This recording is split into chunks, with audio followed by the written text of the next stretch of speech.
স্বৈরাচার বিদায় হয়েছে। বর্তমানে অন্তর্বর্তীকালীন সরকার দেশ পরিচালনা করছে।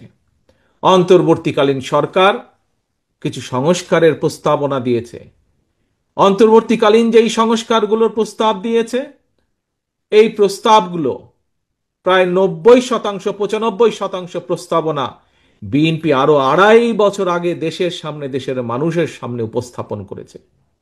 হ্যাঁ, বাংলাদেশের বিভিন্ন রাজনৈতিক দল বিভিন্ন বিষয়ে মতামত উপস্থাপন করেছে, বিএনপি তার মতামত দিয়েছে।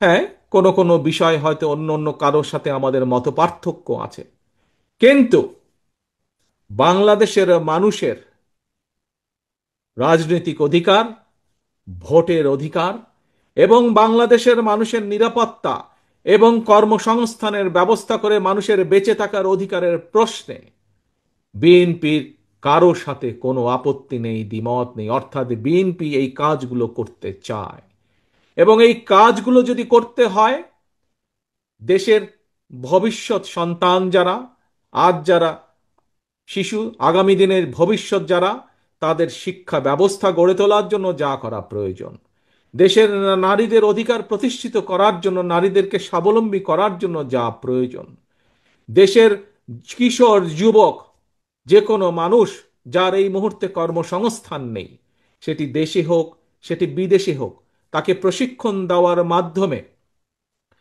তাকে স্কিল একজন শ্রমিক হিসেবে গড়ে তুলে তার কর্মসংস্থানের ব্যবস্থা করা, ছোট ছোট উদ্যোক্তা যারা, তাদেরকে সহযোগিতার মাধ্যমে তাদের সেই উদ্যোক্তাকে সফল করা, কৃষকের পাশে গিয়ে দাঁড়ানো, কৃষককে সঠিক সময় তার সার, বীজ, কীটনাশক সরবরাহের প্রস্তুতি গ্রহণ করা, মানুষের চিকিৎসা যেটি মানুষের জন্মগত অধিকার, সেই অধিকার সেই গ্রামের মানুষ থেকে শুরু করে শহরের মানুষ প্রত্যেকে যাতে সেই সুবিধা পায়, এই কাজগুলোকে যদি আমাদের সম্পাদন করতে হয়, তাহলে অবশ্যই জনগণের রায়,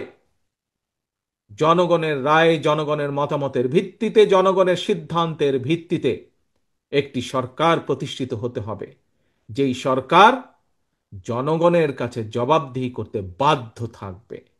এখন অন্তর্বর্তীকালীন সরকার, প্রিয় ভাই বোনেরা, এখানে উপস্থিত প্রত্যেকটি মানুষের আপনাদের জানা আছে যে আগামী বছর ফেব্রুয়ারির প্রথমার্ধে তারা নির্বাচনের ব্যবস্থা করবে। প্রিয় সহকর্মীবৃন্দরা, একটু আগে আমি একটি কথা বলেছিলাম, এই কাউন্সিলে আজকে 2 পদে 6 জন প্রার্থী আছে। আপনারা হয়তো বিভিন্ন জনকে আপনারা মতামত দিবেন আপনাদের বিবেচনা অনুযায়ী, কিন্তু দেখুন, প্রত্যেকটা মানুষ ঐক্যবদ্ধভাবে, সুন্দরভাবে, ডিসিপ্লিন ভাবে আজ বসে আছেন।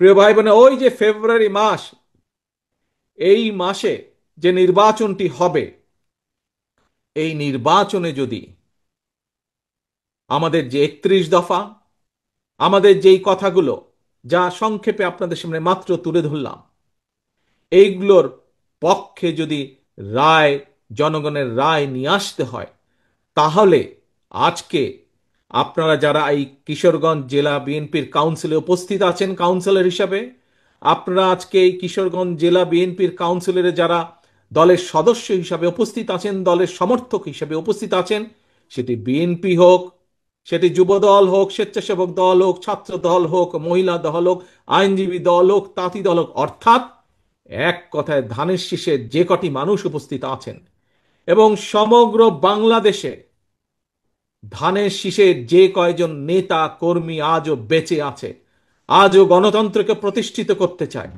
আমাদের সামনে একটি লক্ষ্য থাকতে হবে। কি সেটি? সেটি হচ্ছে যে কোনো মূল্যে আমাদেরকে ঐক্যবদ্ধ থাকতে হবে, এর কোনো বিকল্প নেই। আমাদেরকে থাকতে হবে ঐক্যবদ্ধ। প্রিয় ভাই বোনেরা, বিশেষ করে এখানে যারা নেতৃত্ব